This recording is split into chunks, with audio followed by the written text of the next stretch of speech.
Même plan, ce qu'on appelle l'encastrement, où on va se dire, eh bien ici, la translation verticale, enfin je dirais le déplacement vertical est bloqué, le déplacement horizontal est bloqué, et la rotation, elle est bloquée également. Donc ici, c'est ce qu'on appelle effectivement l'encastrement.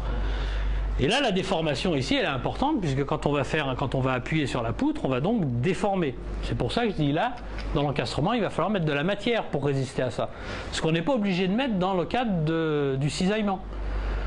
Un acier, vous avez vu les capacités portantes d'un acier, sur un cisaillement, il n'y a rien, il n'y a pas besoin de beaucoup d'acier.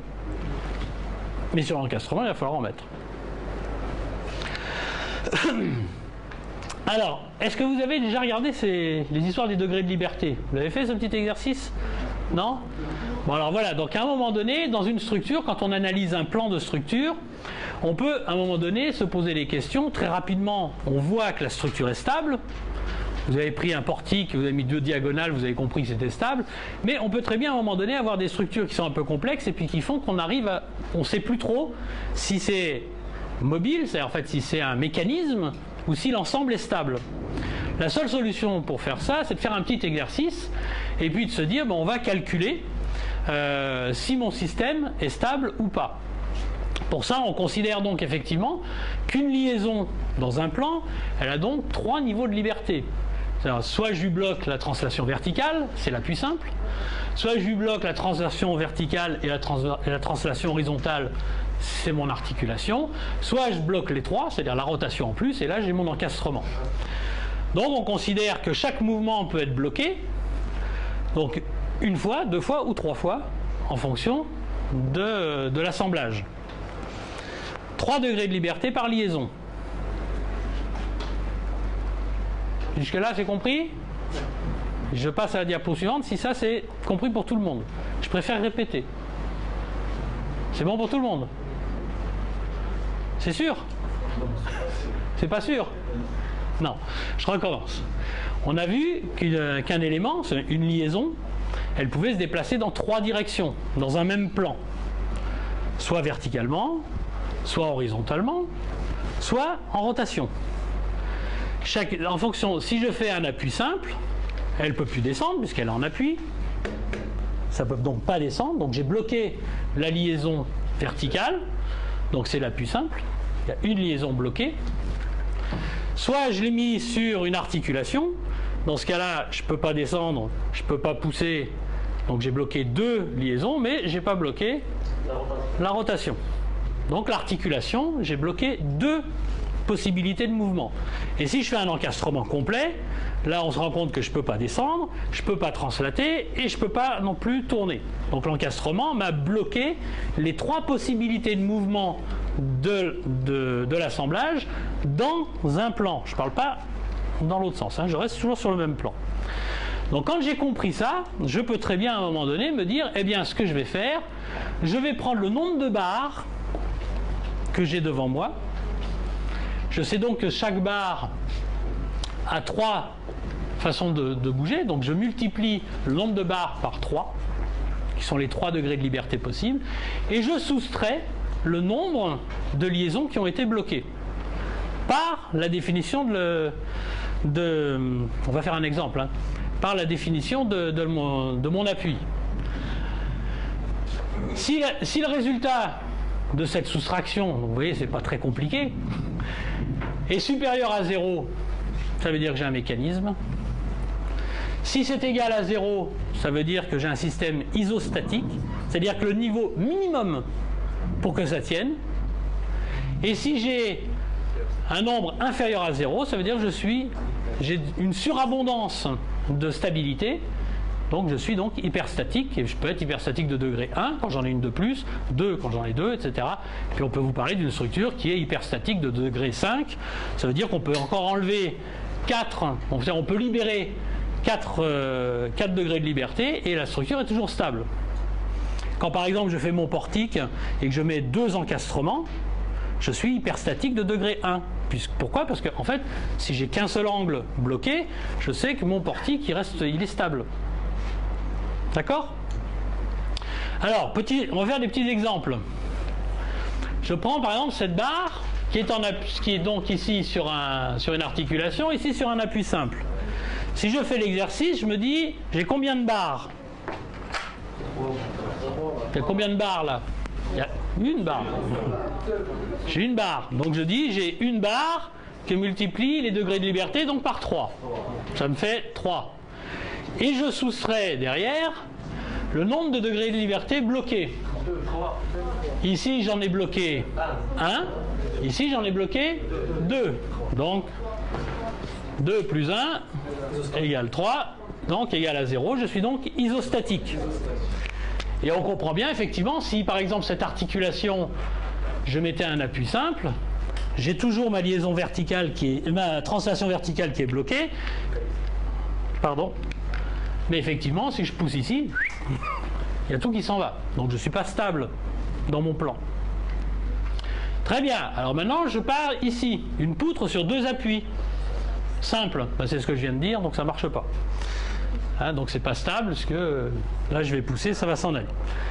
Alors maintenant, je vais vous faire celui-là, et après vous allez me faire celui-là. Là, il y a un piège.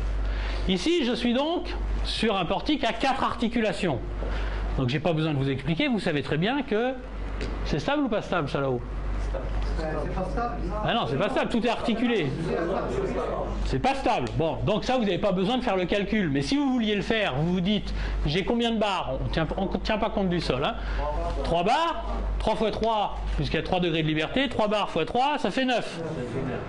Moins nombre de degrés de liberté, j'ai 4 articulations, ça fait 4 fois 2, 8.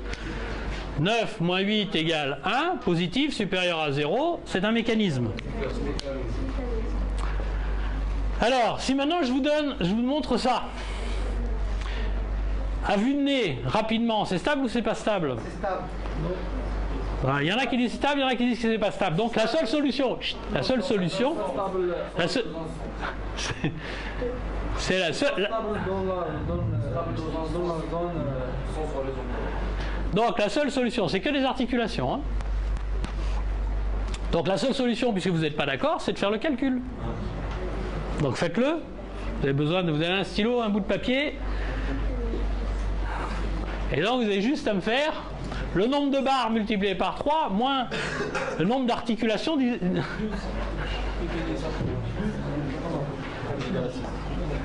Répondez pas trop vite, je vous dis qu'il y avait un piège.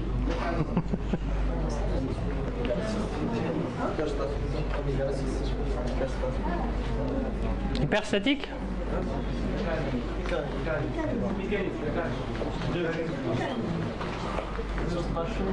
Voilà, donc c'était ceux qui pensent que c'est pas stable, donc il y a un mécanisme, lève la main. Il la lève pas haut, hein. Et ceux qui pensent que c'est stable, lève la main. Bon, un ingénieur en chef, il a considéré que c'était stable. Alors, résultat des courses.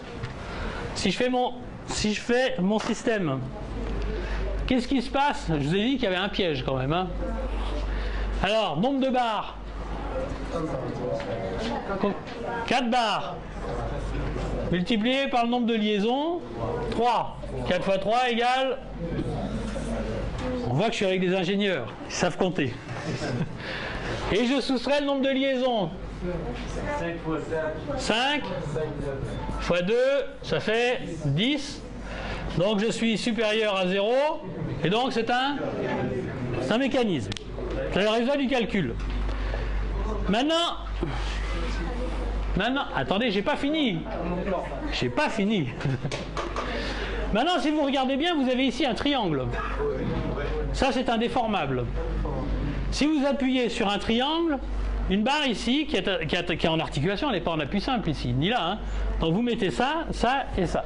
Cette partie-là, c'est un déformable. C'est comme si j'avais dans un rectangle un angle droit. Donc, il n'y a aucune raison que sur un triangle, si je mette ça, ça ne soit pas stable. Alors vous me dites, oui mais alors tu nous as donné une formule qui ne marche pas. Alors si, elle marche ma formule. Mais le piège, il était où? Il était qu'en fait, les articulations ici, il y a 2 articulations. Là. Il y a entre ces 2 barres et entre ces 2 barres. Donc le risque d'erreur, il existe même dans un schéma de ce type aussi simple. Donc en fait, il n'y a pas 5 articulations, il y en a 1, 2, 3, 4 5, 6. 6 fois 2 égale 12. Et donc c'est égal à 0, donc c'est isostatique. Effectivement, si je mets un appui simple, par exemple ici, si j'enlève, si je libère un degré de liberté, mettons, je mets par exemple un appui simple ici, qu'est-ce qui va se passer? Ce machin-là, ça va pouvoir s'ouvrir, tout va pouvoir bouger et tout tombe par terre. Je peux imaginer que je mets un appui simple ici aussi, c'est pareil. Ça va pas bouger. Quand je vais pousser là-bas, il y a tout qui s'en va. Donc vous pouvez faire ce que vous voulez, vous ne pouvez absolument pas libérer un degré de liberté où effectivement vous avez bel et bien un mécanisme que vous pourriez calculer aussi de la même manière. Donc alors pourquoi je vous dis ça? C'est que donc il y a bien un moyen à un moment donné pour aller regarder et calculer si le système est stable, mais il n'empêche que comme dans tout cas de figure, et dans votre métier ça va être permanent, une mauvaise interprétation de la structure conduit à une erreur de résultat. Vous ferez la même chose dans les calculs. Robobat, même si vous rentrez des bêtises, il vous sortira des bêtises. Donc l'interprétation au départ est toujours primordiale. Et quand on travaille en construction métallique, vous verrez que même dans les calculs des hypothèses, vous prenez deux bons ingénieurs de construction métallique, et bien en fait ils ne posent pas les mêmes problèmes. Le résultat est relativement voisin, des fois il est différent, dans tous les cas de figure ça marche, mais le résultat par exemple au niveau des poids d'acier n'est pas le même. Tout simplement parce que les hypothèses posées ne sont pas faites de la même manière.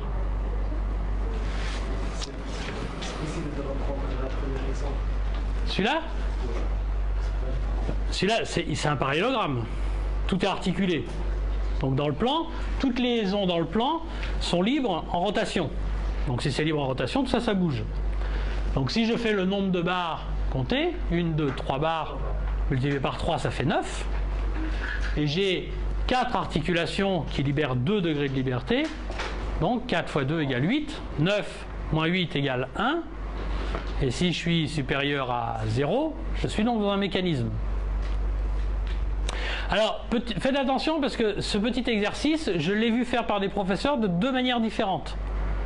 J'ai vu des professeurs qui parlaient du nombre de libertés moins le nombre de barres. Au lieu de faire le nombre de barres moins le nombre de degrés de liberté. Ça change le résultat. C'est-à-dire que moi, quand je vous dis, alors pour l'isostatisme, non, c'est toujours quand c'est égal à 0, c'est isostatique, mais ça veut dire que si vous faites l'opération à l'inverse, le résultat m supérieur à 0 ou inférieur à 0, il change. Hein. Donc vous faites attention à ce genre de choses. Je suis tombé un jour comme ça sur un étudiant qui me dit non, c'est quand m est inférieur à 0 que le système est un mécanisme. Je dis non. Mais en fait, lui, il faisait l'opération à l'envers. Enfin, il avait appris avec l'opération dans l'autre sens. Bon, ce n'est qu'un détail. Alors, donc on va... donc le système isostatique, quel est l'intérêt du système isostatique? C'est qu'à partir du moment où il ne reprend pas des efforts, on va donc... des moments en tout cas, on va pouvoir donc mettre moins de métal. Dans le cas des encastrements, je vous dessinerai, vous comprendrez pourquoi tout à l'heure. C'est un système qui est beaucoup plus souple, donc qui va encaisser beaucoup plus facilement des sollicitations, notamment par exemple si vous êtes sur un terrain très dur, par exemple type granit. Alors ici au Maroc c'est important, hein. Vous êtes au Maroc, vous êtes sur un sol granit, vous avez une secousse sismique, une structure isostatique va être capable d'encaisser beaucoup plus facilement les déformations. Elle va en fait l'amortir par les mises en tension de toutes les barres, les diagonales, donc c'est comme ça qu'on va dissiper l'énergie. Une structure encastrée, si vous prenez en béton, ou une structure encastrée en métal, vous allez être obligé d'avoir ce qu'on appelle des rotules fusibles. Vous avez fait ça en calcul béton? Quand vous avez à un moment donné, si vous avez il va falloir... Voilà, donc il faut dissiper l'énergie, il n'y a pas de secret. Donc c'est dissiper l'énergie.